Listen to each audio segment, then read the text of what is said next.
Hola amigos, mucho gusto saludarlos, bienvenidos nuevamente a otro capítulo más de Desarrollemos Chile por las pantallas de Agricultura TV y también obviamente por la señal de radio de Agricultura los domingos y también por el canal 182 de nuestros amigos de Zapping, a quienes les mandamos un cordial saludo. Recuerden siempre seguirnos por las redes sociales Agricultura TV en Instagram, Facebook y TikTok. Y bueno, sigan mandándonos sus preguntas y sus comentarios que nos gustan bastante los capítulos anteriores, sobre todo con estos especiales de líderes políticos, han estado muy buenos. Nos gusta mucho saber lo que están opinando y poder dialogar también por redes sociales. Y también incluso a los haters, envíen sus comentarios, nos encanta responderles también.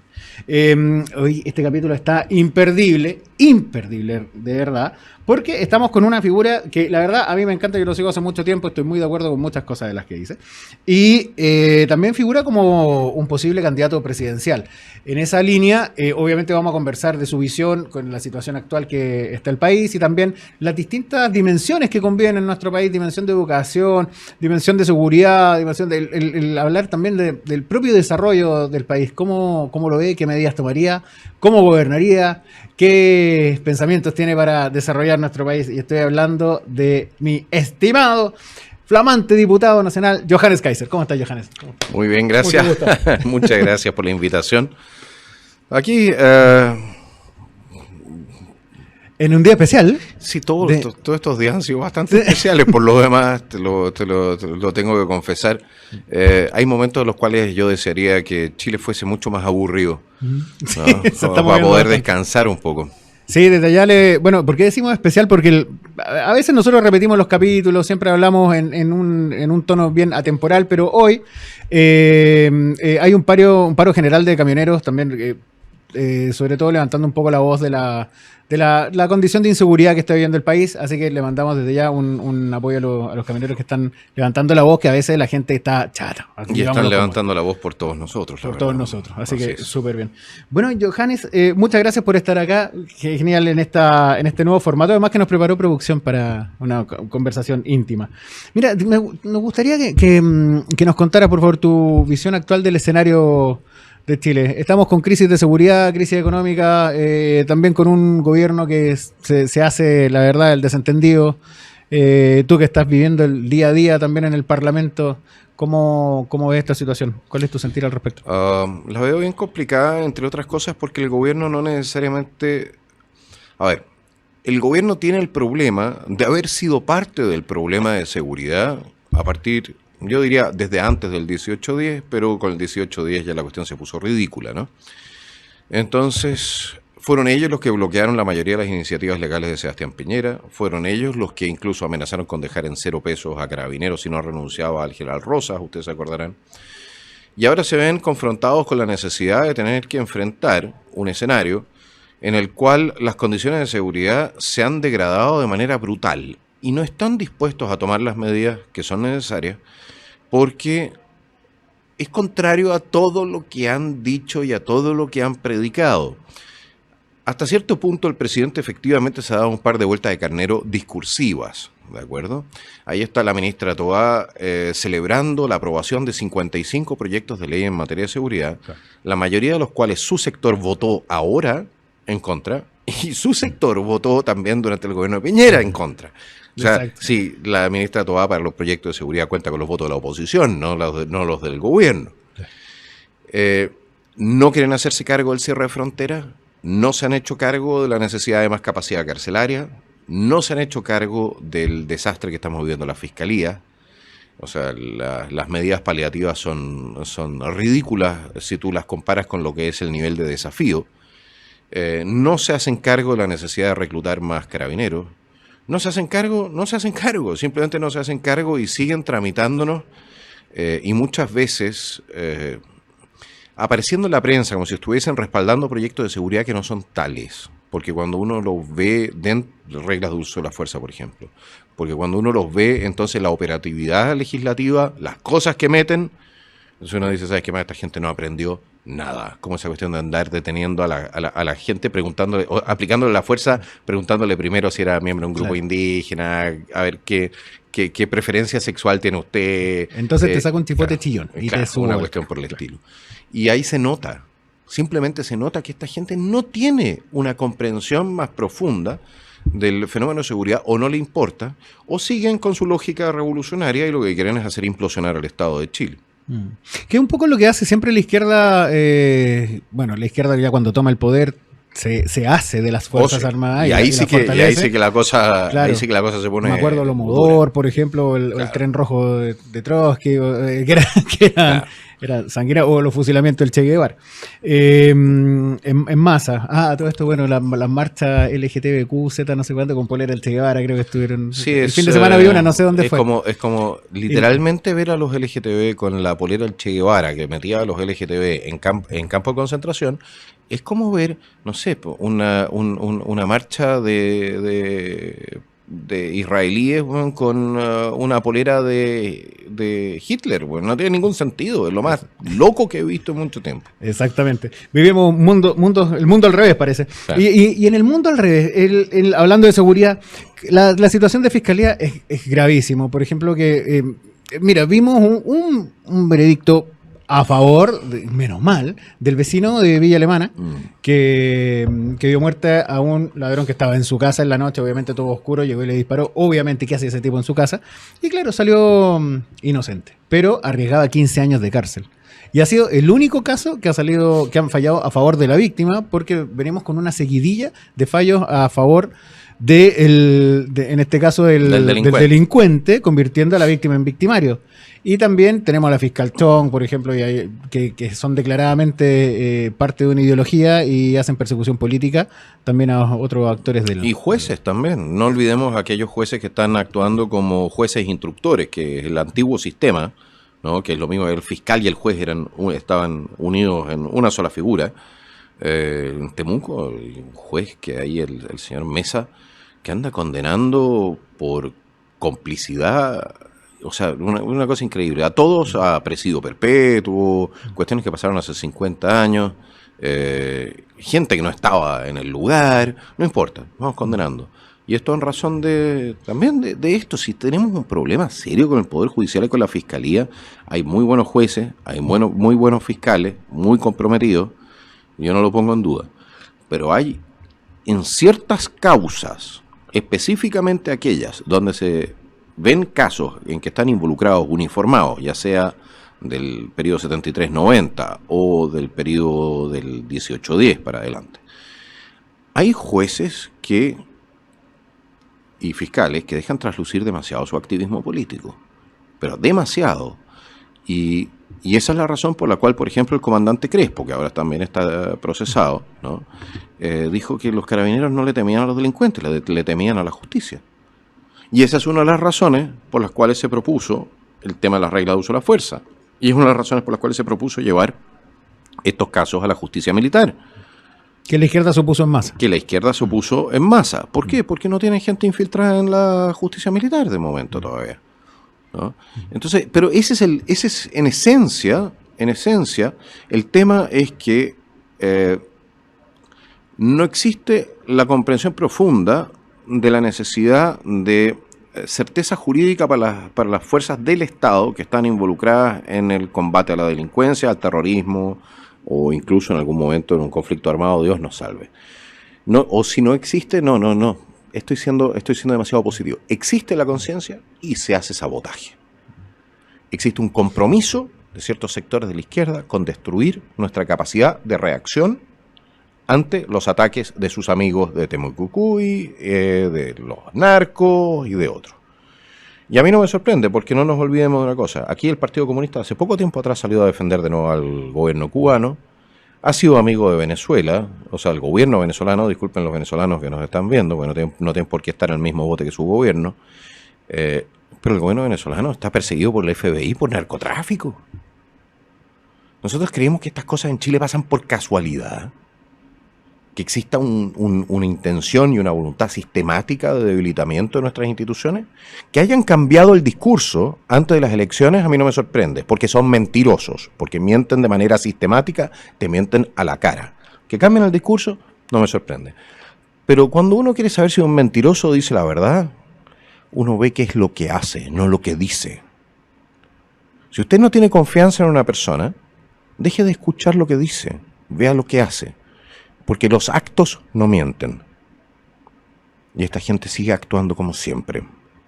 Exactamente, y siento también que, bueno, ya está comprobado que, por ejemplo, los asesinos de este militar refugiado venezolano que estaba aquí en Chile, o sea, se descubrieron los vínculos con el régimen de Maduro que fueron enviados.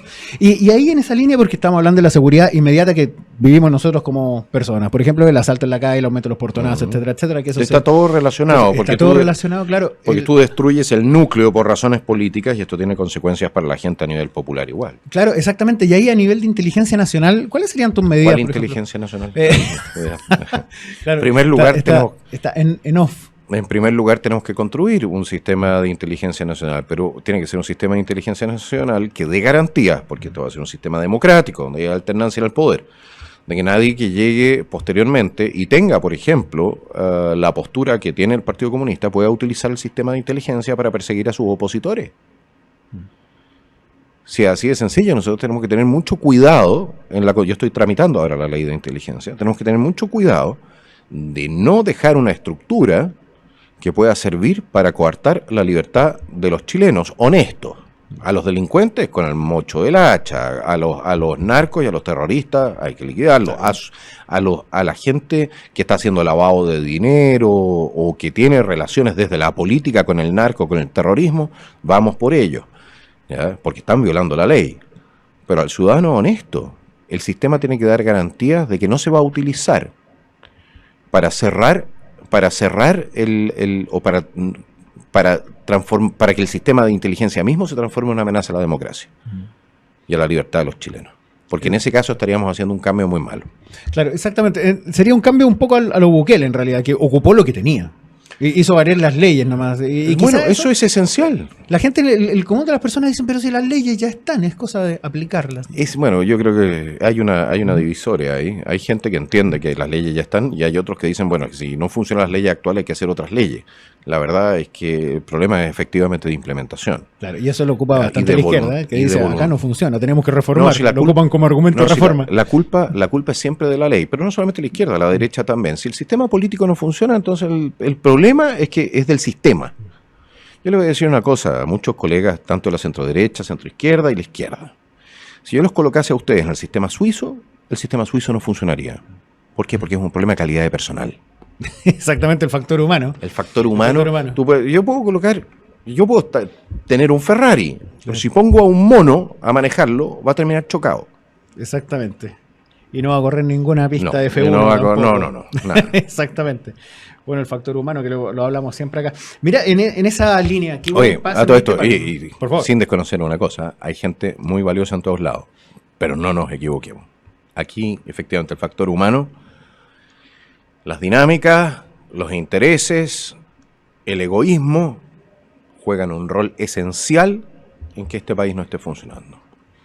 Exactamente, lo voy a traducir al chileno, gente penca. Entonces, la verdad tenemos que... No todos, hay gente buena, hay gente buena, lados, pero el sistema, pero la masa no coopera. Exactamente. Y en esa línea, el pase perfecto para el tema que viene, porque hablamos mucho en este programa. Bueno, ahora estamos en el especial de líderes políticos, obviamente una ocasión especial. Pero nuestra línea editorial por lo general es retratar las historias de chilenos que siguen saliendo adelante, por ejemplo, emprendedores, casos de éxito. Y no tan solo aquí en Chile, sino que también de acá se van con sus ideas afuera a conquistar el mundo. Y es muy, muy interesante. Y eso va un poco también donde quizás donde se ve de manera más evidente el desarrollo de un país, que es con el progreso económico.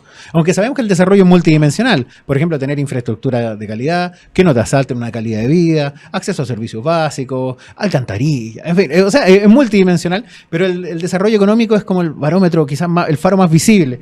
En esa línea va de la mano con la educación el desarrollo económico. ¿Cuál es tu visión respecto a la educación y también y por qué te mezclo estos dos temas? Porque el desarrollo económico es tan importante, tenemos que crear los puestos de trabajo para las nuevas generaciones, a estos niños que vamos a educar de mejor manera. Sí, eso esperamos, porque si hay profesores que salió ahora recién una documentación que decía que había alumnos de pedagogía que tenían niveles de comprensión de lectura de quinto básico. Si esos van a ser los profesores del futuro, entonces nos podemos saltar literalmente, podemos pegar un tiro.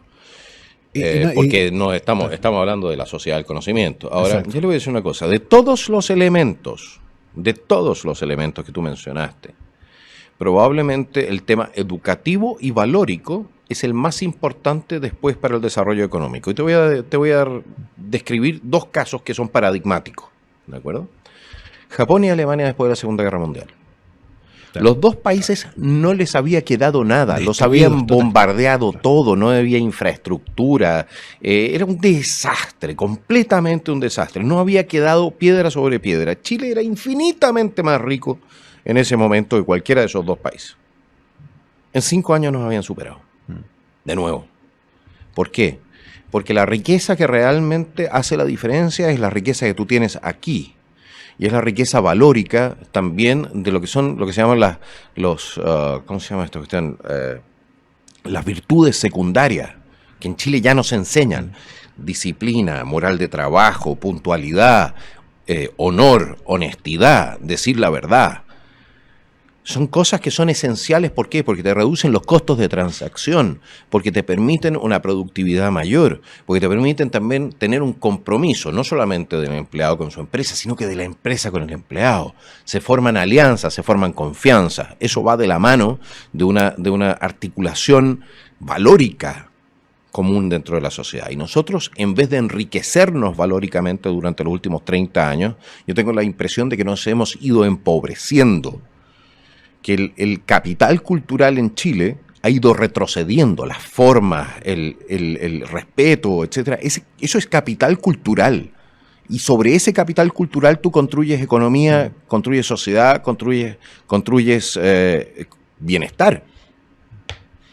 Existe una razón más de fondo, más allá de la actitud y la actividad sistemática de zapa antiinstitucional de la extrema izquierda, que explica por qué nosotros estamos en retroceso. Entre otras cosas estamos en retroceso porque nuestra acumulación de capital cultural se ha detenido y de hecho hemos ido perdiendo.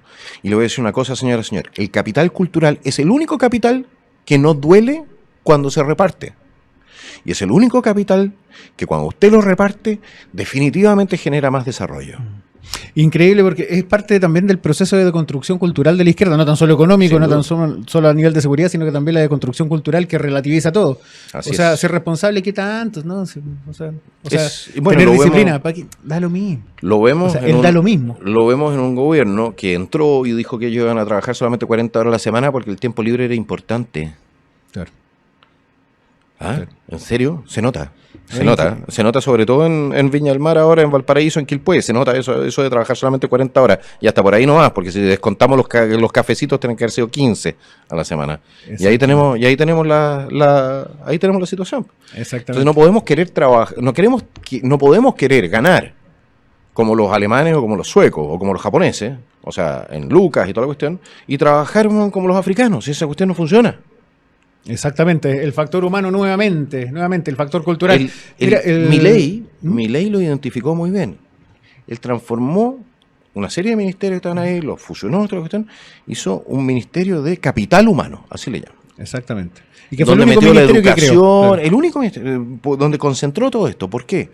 Porque es esencial, no solamente el conocimiento técnico, sino que el compromiso valórico. Y aquí yo estoy hablando, aquí estoy hablando de Capitán Apaje. Porque nuestros defectos culturales y morales vienen desde lo más alto de la sociedad y llegan hasta lo más bajo. Y eso es un tema esencial.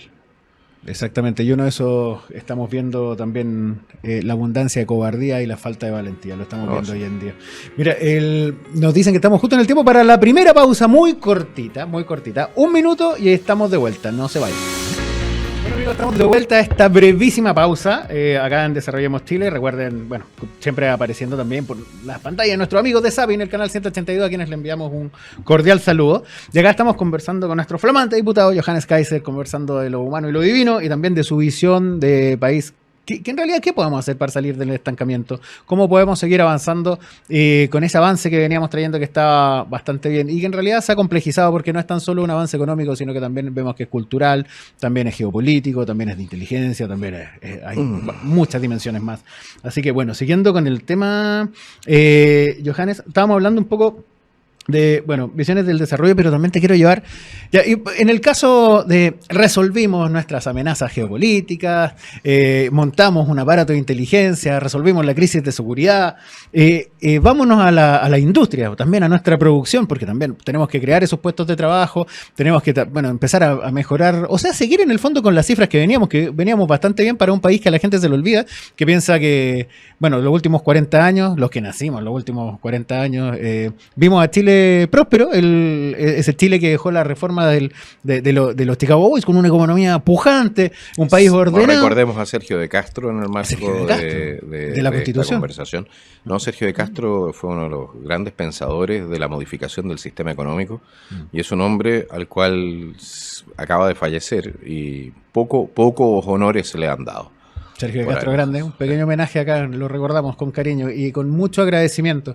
Y todas estas generaciones nuevas piensan que en realidad Chile, bueno, nació ágil, pero la verdad Chile es casi como una isla, viviendo, colgando el mapa, la verdad, lejos de cualquier mercado. Es distinto ser emprendedor en Chile que ser emprendedor, bueno, tú conoces bien Europa, ser emprendedor en Alemania, por ejemplo, que tiene un mercado gigante interno y externo a la distancia de un tren.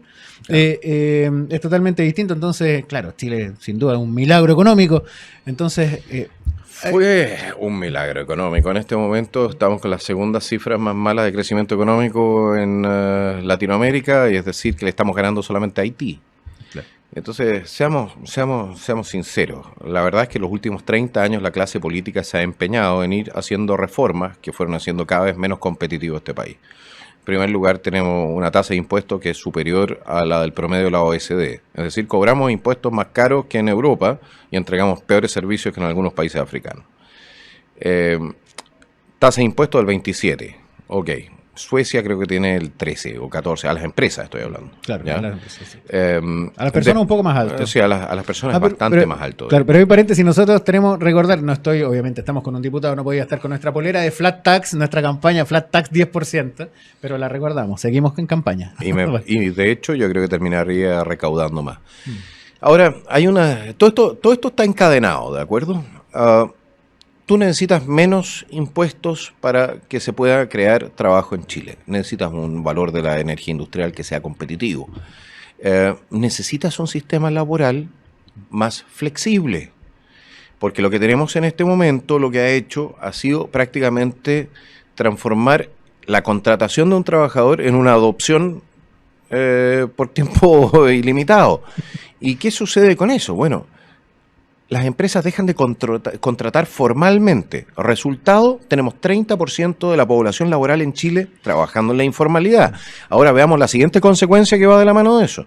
Cuando tú tienes 30% trabajando en la informalidad, no hay cotizaciones. Si no hay cotizaciones a FONASA, si no hay cotizaciones al sistema de AFP, en primer lugar tú tienes menos ahorro a nivel nacional. Exacto. Pero si no tenés cotizaciones a FONASA, el sistema se desfinancia, también el sistema de salud se va a freír. Tenés que compensarlo nuevamente con impuestos.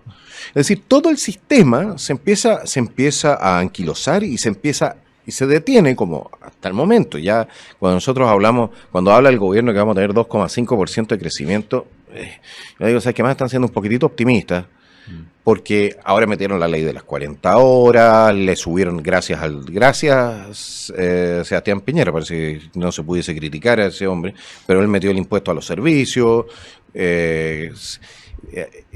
se terminó de implementar el impuesto a la construcción de la vivienda, el IVA que le había metido Bachelet, claro. Y todo eso, si se dan cuenta, individualmente posiblemente no habría podido parar a Chile ninguno de esas reformas, pero todas juntas nos tienen en una posición en la cual nosotros tendencialmente vamos a crecer menos que el resto del mundo, es decir, vamos a hacernos cada vez más pobres en comparación con el resto del mundo durante los próximos 10 o 20 años, hasta que nosotros cambiemos las condiciones generales en las cuales está operando nuestra economía.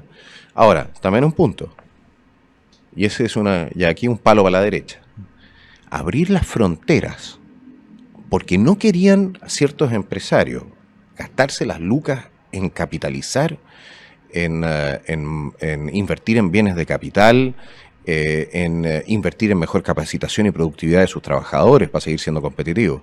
Abrir las fronteras y simplemente dejar entrar a 1 millón y tanto de personas al mercado laboral es el dumping económico más ordinario y suicida que se haya visto. Todos aquellos que defendieron las fronteras abiertas deberían hacer un mea culpa y se camina de rodillas hasta el santuario ahí de Casablanca. De Santiago de rodillas hasta allá, a pedir perdón por el daño que le hicieron al mercado laboral, al mercado de los arriendos y a la estabilidad social de nuestro país, porque gran parte del problema de seguridad que tenemos también va de la mano de haber, con una irresponsabilidad, yo no voy a decir maldad, porque de repente hay gente que simplemente es estúpida, ¿ya? Lo que estamos pagando aquí, combinado, como decía don Nicanor Parra, la derecha y la izquierda unidas jamás serán vencidas, claro, combinada la locura ideológica de la izquierda, esto de tener fronteras abiertas, más la avaricia de ciertos grupos económicos, combinadas las dos cosas, nos dejaron pero literalmente la escoba y se han privatizado los beneficios y se han socializado los costos. Y yo sé que es complejo plantearlo así desde el punto de vista de lo que es el relato general en Chile, pero es cierto, nosotros el 2015, 2014, 2015, si estábamos a puertas de cruzar ciertas puertas que nos iban a dar indicadores, no voy a decir que íbamos a ser un país desarrollado, pues nos falta el capital cultural, ¿ya? Exactamente. Pero que nos iban a dar indicadores propios de país desarrollado. Y nos hemos caído de vuelta. Y eso en realidad se ve en un ejemplo bastante, lo pueden encontrar demasiado liviano lo que voy a decir, pero por ejemplo teníamos capital cultural algunas cosas, por ejemplo el frenar los autos en el C del Paso. Claro. Por ejemplo, eso yo lo he visto en Suiza, en Alemania, ni siquiera en Italia lo he visto. O sea, teníamos algunas cosas que en realidad ahora ya no se ven. Es cosa de ver Santiago Centro, en realidad, que no se puede ni dormir los días de semana, por ejemplo. No, sí, eso. Mira, la fritanga en la calle. La fritanga, el olor a narcotráfico, prostitución. A restos humanos, o sea, a desechos humanos. Claro. ¿Ya? Restos humanos también, unos perritos desenterraron una cabeza. Entonces ya la cuestión ya es ridícula. Yo quiero mi Chile, yo quiero de vuelta mi Chile, ese Chile que era aburrido, donde el peor de los problemas o el gran debate era porque se agarraban los de abajo con la garra blanca y quedaba la escoba. Quiero ese Chile de vuelta. Que hojas secas en el otoño tapaban los desagües. Exactamente, y eso era noticia. Claro, entonces, noticia. Pues. Pero no quiero, honestamente, este Chile que tenemos en este momento, nos demanda. Nos demanda a todos los que amamos este país para salir y arreglarlo. Claro, ahí hay una evidente crisis política también, que lo hemos conversado en este programa también. ¿Por qué lo decimos? Porque, claro, como bien parafraseaste a Nicanor, izquierda y derecha unidas jamás serán vencidas, viendo a Chile Vamos, que en realidad es Chile Fuimos, porque en realidad de derecha le queda poco. O nunca fue de derecha, también por su definición ideológica, que en realidad es socialdemócrata, están más cerca de los socialistas. Algunos sí, pero tienen mucho poder dentro de eso. Hay excepciones, pero ¿sabes qué? Lo hemos visto, es muy tentador para los políticos también poder llegar y tomar y controlar el presupuesto de un país, que en este caso Chile, todos los primeros de enero, ¡cling!, se renuevan 90.000 millones de dólares que hay en el sector privado. Ni en sus mejores sueños podrían optar quizás mucho a poder manejar esa... Hay mucha avaricia. O sea, ¿qué hace, por ejemplo, que una extrema izquierda vote con un RN juntos? A ver, yo no diría que votan por las mismas razones. No. Yo creo que existe un muy bajo nivel de análisis político en la centro-derecha chilena. Creo que están muy influenciados por sus cercanos en el mundo económico. Y esa gente pueden ser muy buenos empresarios. Pero por ser buenos empresarios eso nos los hace astronautas, nos los hace médicos, nos los hace un buen periodista, nos los transforma en un gran corredor de Fórmula 1 y tampoco los transforma en grandes políticos. Y cuando esos señores empiezan a hacer política ¿ya? Muchas veces entonces respaldando cartas que les son cercanas y que tampoco saben tanto de política, pero que les son dúctiles. Son yes men. En el fondo. Exactamente. Entonces te queda la escoba. Te queda la escoba. Este gobierno, por ejemplo, pudo haber terminado el 5 de septiembre cuando perdió el primer proceso constitucional. ¿Ya? Ahí ya estaban sacando los cuchillos, estaban listos para masacrarse los unos a los otros, por la culpa. ¿Ya? Se abrieron 2 meses y probablemente Gabriel Boric habría ido, habría dicho, ¿sabe qué más? Aquí está mi sombrero, ¿no? Me lo pongo y me voy. Y me voy porque su coalición habría implosionado. Era una cosa que era tan evidente de ver. Y sin embargo, va el señor Chaguán, va Schalper, va Macaya, probablemente animados por nuestro fallecido expresidente Sebastián Piñera, y le prestan ropa para un segundo proceso. A puerta cerrada, entre 4 paredes. El gobierno estaba terminado. Este gobierno estaba terminado. Y era cosa de dejarlos que se terminaran de masacrar entre ellos. Pero la centro derecha, una vez, o sea, literalmente fue como si los aliados de la Segunda Guerra Mundial, ya los aliados hubiesen ido en 1945, cuando Hitler ya se había pegado la bala, ya hubiesen ido y le hubiesen dicho, ¿sabe qué más, señor? Le ofrezco París. Quédese con Francia y quédese con Polonia. No, claro, es ridículo. Estaban completos, es una locura, sí, es una locura. Yo no lo entiendo y que alguien me explique, porque no hay una excusa más penca de un político, ¿ya? Que te digan, no, es que nosotros nos comprometimos en la campaña. Sí. Porque si fuese por eso, ¿saben la cantidad de promesas que no hay cumplidas durante la campaña? No, pero esta promesa sí la tenían que cumplir. La promesa más tóxica que podían hacer. Claro, y está el argumento la gente que no votó por un segundo proceso después. No, para nada. Y aparte que también salía de hecho lo decía Chaguán, lo decía, que desde las Naciones Unidas, la verdad, nos estaban mirando. Había que llegar a una nueva constitución. Pero si el señor Chaguán, señor Chaguán también lo decía. También. Bueno, pero si tienen problemas con que las Naciones Unidas los miren, entonces vístanse. Ahí viene una pregunta y lo hemos comentado también en este país. ¿De qué sirve ahora en estos momentos estar afiliado a organismos internacionales como la ONU? Que en realidad sirve para que, en primer lugar... Porque además nos cuestan plata. Sí, pero a los políticos que salen desechados así, les dan puestos en la ONU y les puedo asegurar, no saben lo que gana. Eso gana, no sé, relajado, 7, 8 veces lo que un parlamentario chileno, ya, sin pagar impuestos, exento de impuestos. Libre de impuestos. Libre de impuestos. $60,000, $70,000 para muerto la risa. Ok, ese es un punto, ¿ya? Y en segundo lugar, porque les permite a los políticos y también a grandes grupos empresariales, ¿ya?, de rebote, hacer políticas que democráticamente tú no podrías implementar en tu país. Entonces, si tú tuvieses un debate, por ejemplo, sobre el tema de fronteras abiertas en Chile, hubieses tenido un debate abierto en ese momento, probablemente la presión ciudadana habría llevado a que los políticos dijeran, no, ¿sabes qué más? Chao. Pero como lo tiraron a través de tratados internacionales y toda la cuestión, cosas que no toda la gente ve, y te acuerdas que Piñera tuvo que recoger caña con el tratado de migraciones. Exactamente. ¿Ya? Ya. Como lo hacen así, entonces lo que te hacen es una jugada de pool. Tiran la pelota a la banda para embuchártela acá. Y se saltan el proceso democrático. Claro, y la opinión pública es como que te levantan un gran hombre de paja, una falacia hombre de paja, que dicen, bueno, es que en realidad internacionalmente se está haciendo de esta manera. Es que internacionalmente... Y la opinión pública, claro, yo estará bien. Le voy a preguntar una cosa, ¿quién internacionalmente lo está haciendo? Los Estados Unidos están hasta el cogote. Claro. Los canadienses se están transformando en una dictadura. Los europeos están... pero fregadísimos. Ahí tienen cientos de miles de musulmanes en Alemania exigiendo la ley Sharia en Alemania. Lo mismo pasa en Londres. Esos son los que están haciendo las cosas como lo dicen a nosotros que lo hace la comunidad internacional. Los rusos no, los indios no, los chinos no, los coreanos no, los vietnamitas no. Los que tienen éxito hoy en día en el mundo no están haciendo las cosas como lo dice la ONU. Los que tienen éxito hoy en día en el mundo están haciendo las cosas así como lo dice la razón, y no un grupo de burócratas zurdos extremos, que para más remate están en una alianza muy tóxica con el gran capital a nivel internacional.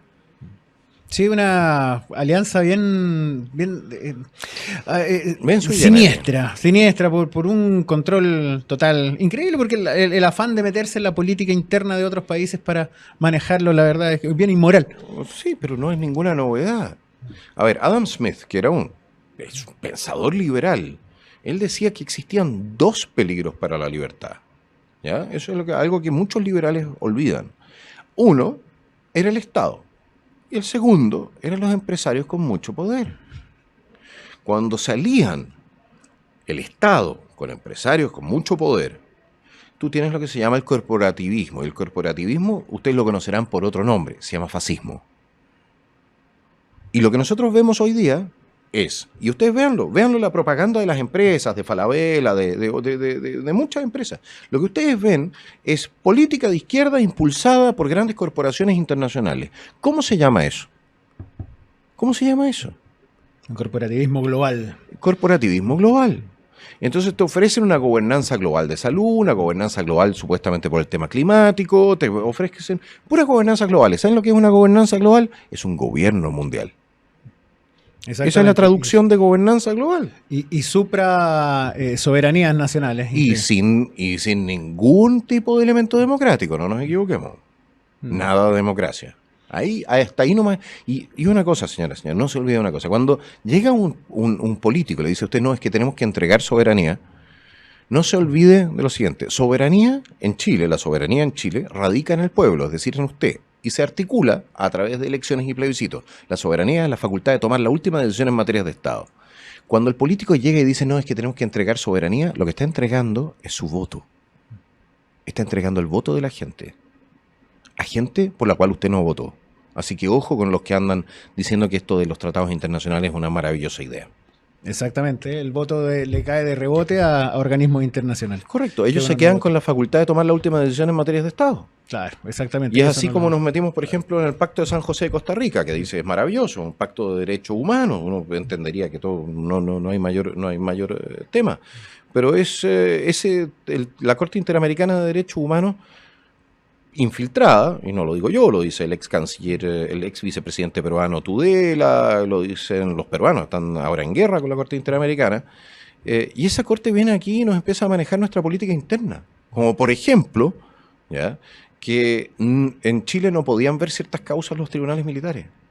¿Qué tiene que meterse la Corte Interamericana de Derechos Humanos en eso? Claro. Y no es el primer caso, y no es el único caso. Fue la Corte Interamericana la que nos dejó sin efectividad la ley antiterrorista que teníamos. ¿Y por qué? Porque está plagada de zurdos. Entonces, una cosa, ¿por qué voy a ser miembro de la Corte Interamericana? La Corte Interamericana me prohíbe a mí, o dice, o nos comprometemos de la mano del tratado que la genera, para no tener pena de muerte. Yo digo, ¿por qué? Que decida el pueblo de Chile. ¿Por qué una Corte? No, exactamente. Y también uno puede extrañar que me dicen que estamos listos para la pausa, pero un comentario cortito. Por ejemplo, cambiar legalmente que los delitos de lesa humanidad no se le tengan que atribuir exclusivamente al Estado, sino que también a cualquier civil. Eso podría ser, por ejemplo, imagina, lo que vemos en la Araucanía también. Eso ya existe. Es un atentado a los derechos humanos. Es que eso ya existe. Lo que pasa es que la izquierda chilena, también eso es cierto, la izquierda chilena recoge la política internacional o los criterios internacionales de derechos humanos que le convienen, no los que no les convienen. Exactamente.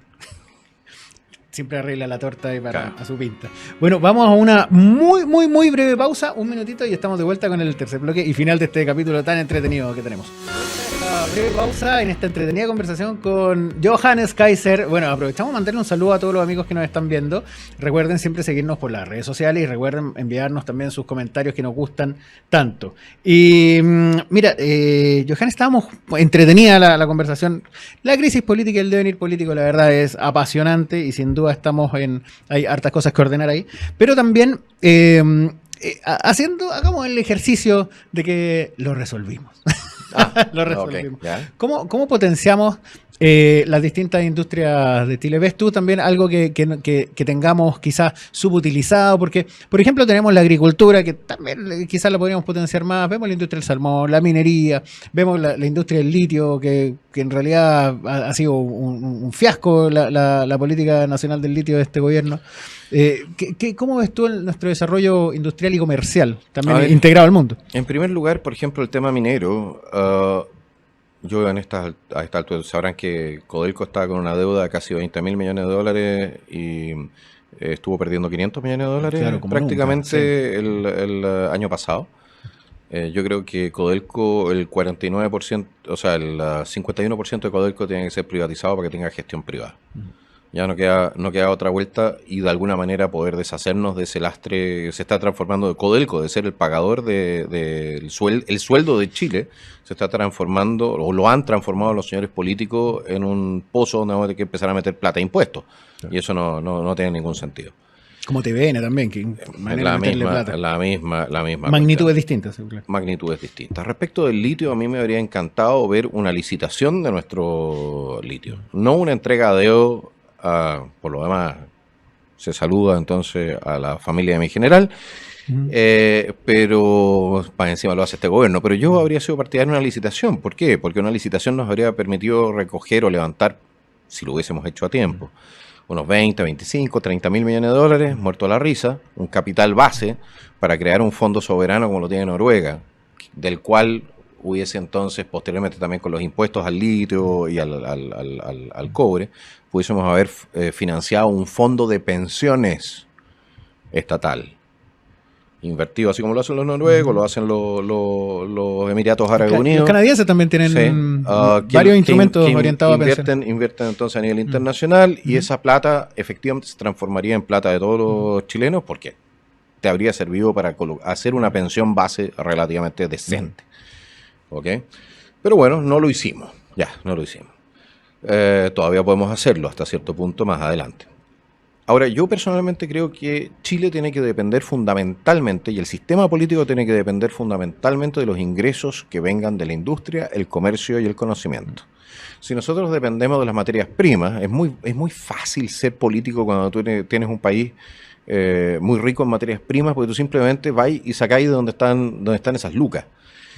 Pero lo que nosotros queremos es tener una clase política que esté interesada en que haya mucho comercio, mucha industria, mucha actividad económica, para poder entonces después financiar sus cuestiones de Madre Teresa Calcuta, de andar ayudando a la gente a cambio de un par de votos. La justicia social e injusticia fiscal. Sí, pero no, a lo que voy es que esa fuente, la fuente de recursos, de los recursos naturales, ¿ya? Les mata de alguna manera la creatividad para abrir la cancha para la generación de riqueza en otros espacios. Exacto, sí, totalmente. Entonces nosotros, sí, tenemos que ver que las platas que entran por esos recursos naturales entren a Chile, sí, vayan en beneficio de los chilenos, sí, pero no le puedan meter la mano directamente a los políticos. Entonces, pues, por eso la idea de tirar esas platas para un fondo de pensiones, para un fondo de pensiones gigante. Ese es un punto. Después, tú tienes que abaratar los costos de la energía industrial, tienes que flexibilizar el mercado laboral, tienes que bajar los impuestos a las empresas, tienes que liquidar la permisología, porque esta cuestión, hay proyectos que se demoran 8 o 10 años en empezar a construirse solamente porque hay burócratas que no le quieren poner un timbre a un papel. Exacto. O sea, no puede ser que el Estado se transforme en enemigo de la actividad económica. Pues para más remate les aprueban la cuestión, pero después de 10 años, ¿qué proyecto, quién tiene las espaldas para sostener un proyecto y capitales detenidos durante 10 años? Y con los cambios tecnológicos entre medio, para más el proyecto ya está obsoleto. Exactamente, entonces se nos caen muchas oportunidades de negocio, muchísimas. Este tema de la permisología es la razón. Ahí andaba el presidente de la República de nuevo hablando cosas que no entiende. El tema de que por lo demás él había prometido el año pasado ya que iba a terminar con el tema de la permisología. Nosotros se nos fue un proyecto por, creo que eran 60.000 millones de dólares para el tema de hidrógeno verde en el sur, en Magallanes. 60.000 millones de dólares, ¿no? Esos son 2/3 del presupuesto nacional. Y se fue a Australia. Y se fue a Australia, ¿por qué? Porque en Chile nos andaban weando con el tipo de motor del auto de la empresa. Una cuestión así, era una cuestión absolutamente ridícula. Entonces, si nosotros estamos dispuestos a cortarnos así en la propia carne, y estamos 60.000 millones de dólares, imagínate eso gastado en Chile, ¿ya? Porque tenés que hacer la inversión y toda la cuestión. Son 10.000 millones de dólares en impuestos por lo bajo, para partir. Sí, exactamente. Son 125% de la reforma tributaria que quería recaudar Marcel. Sí, esa es parte de todo el potencial de hidrógeno verde de la región de Magallanes. Exactamente, pero ahí está, po. Ahí está. ¿Y qué pasó? Quedan un par de proyectos pilotos y el resto nada. Y no ha pasado nada porque los ecolocos, ¿ya? Sumados a los socialistas, sumados a los tipos que quieren que todo lo haga el Estado, ¿no? Tienen paralizado el ingreso de esos capitales y la implementación de esos capitales en este país. Si aquí no se va a hacer nada mientras no cambie este gobierno y mientras no cambie la mentalidad también de la gente que está votando por este gobierno. Sí. Existe la tecnología hoy en día de cuidar perfectamente el medio ambiente y tener múltiples tecnologías, por ejemplo, en generación de energía. No podemos prescindir de los combustibles fósiles porque necesitamos centrales de respaldo, etcétera. Hay cosas que son de sentido común, pero a veces la ideología se las lleva a otro. Bueno, sentido común, pero no hablemos, no le echemos en cara esto a Boric. El que cerró las centrales a carbón fue Piñera. Claro. El que prohibió Hidroaicén fue Piñera. Claro. Hidroaicén nos pudo haber reemplazado en la práctica 30%, o pudo haber cubierto el 30% de la demanda de energía de Chile, siendo centrales de paso, así como existen en países europeos. O sea, el impacto en la naturaleza después de 20 años casi no se nota. Nos pudimos haber ahorrado 2.000 y tantos millones de dólares anuales en importación de hidrocarburos. Pero fue el señor Piñera el que dijo, ¿sabe qué más? No, es que hay mucha presión de los grupos entonces ecologistas, entonces yo le quito el respaldo. Tenía todas las autorizaciones ambientales ese proyecto. Sí. Bueno, y en ese escenario los emprendedores más chiquititos han seguido construyendo sus centrales de generación por distintos lados, ahí han sacado la cara. Claro, tenemos que tener energía barata para poder ser competitivos a nivel internacional. La gente tiene que entender una cosa, ha cambiado mucho el tema, a ver, el precio de un producto se compone por distintos factores. Uno es el valor del trabajo que está en medio, ¿ya? Después tienes el valor del capital comprometido. Y posteriormente tú tienes el valor de la energía necesaria, ¿ya? A eso le sumas costo de transporte, ya, y ahí tenés. Pero mucho más importante hoy día que el costo laboral para la industria liviana, para la industria pesada, ¿para qué hablar? ¿Ya? Es el costo de la energía, porque tú hoy día hacís la mayoría de las cosas automatizadas. Se necesitan máquinas, y las máquinas funcionan con energía. Y si mis máquinas funcionar en Chile cuestan 10 veces más o 8 veces más que en China, entonces no voy a poder competir nunca. Nunca. ¿No? Sí. Entonces eso hay que tenerlo presente si Chile no está solo en el mundo.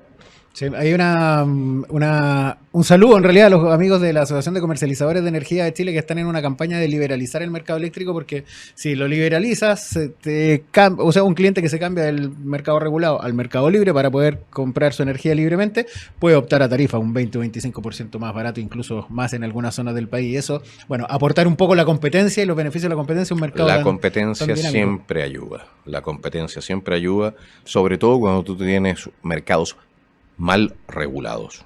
Exactamente, estos monopolios naturales que a veces terminan. Tengo un regalo, Johannes, mira, es nuestra chapita del programa Desarrollemos Chile, nuestro pequeño símbolo que nos recuerda el compromiso con el desarrollo de nuestra linda y angosta faja de tierra, nuestro lindo país. Sí, Johannes, mira, nos dicen que tenemos unos minutitos para cerrar, y quería cerrar contigo con una reflexión, una pregunta que siempre hacemos, que si tú tuvieras un superpoder o elegir solamente una iniciativa, ¿qué es lo que elegirías hacer para desarrollar Chile? Que podría también ser, te pongo en contexto, por ejemplo, quizás pueda ser tu no te quiero condicionar la respuesta, pero quizás puede ser tu leitmotiv estrella, imagínate, porque está sonando como candidato presidencial, imagínate un mileyazo aquí en Chile con Johannes. Estaba marcando 7% en la actividad research, lo cual para alguien que prácticamente no aparece en la tele es bastante. Es que es muy difícil decir una. porque son tantos los problemas complejos que se dan, que los unos se encadenan con el otro. Entonces tú necesitas una batería de medidas. Para cada problema necesitas una batería de medidas. No existe la bala de plata. ¿No?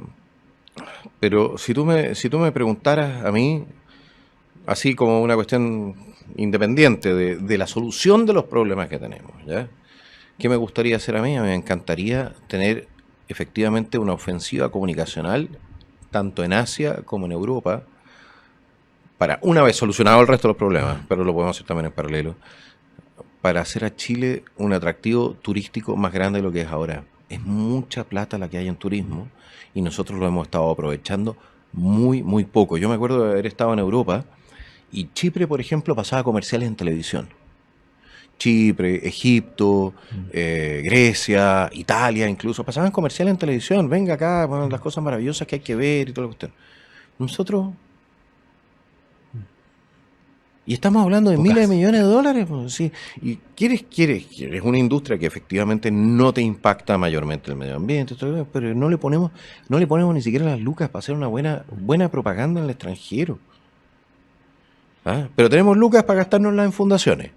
Claro. Y tenemos lucas para gastárnoslas en el Ministerio de Salud, en no sé qué estudios sobre orgías con drogas, cuestiones. En los Paskin de la ESI. Entonces ya, corten el escándalo.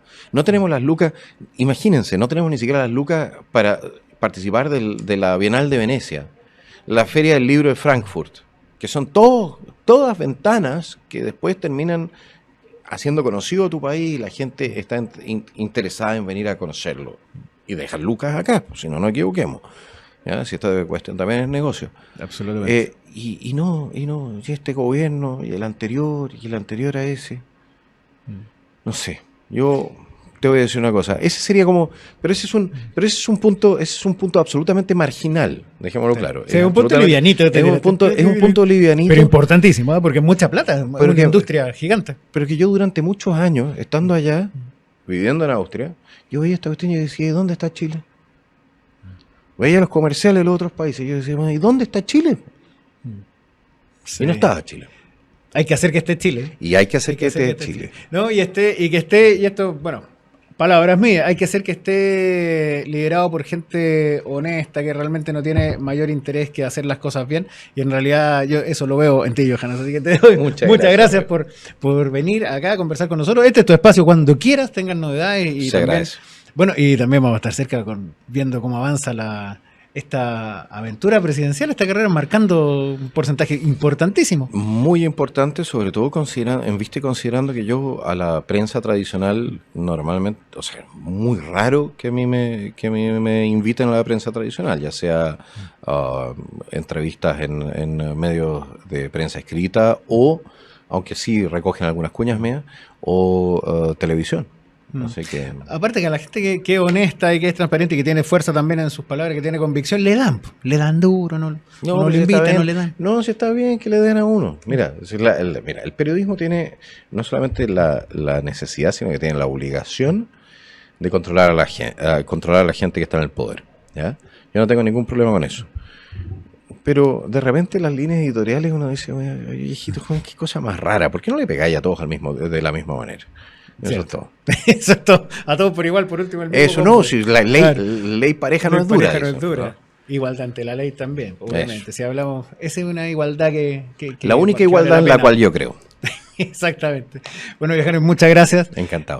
Amigos, les enviamos un gran abrazo a todos los que vieron este programa. Muy entretenido, la verdad, lo pasamos muy bien acá. Y son temas que en realidad son súper necesarios.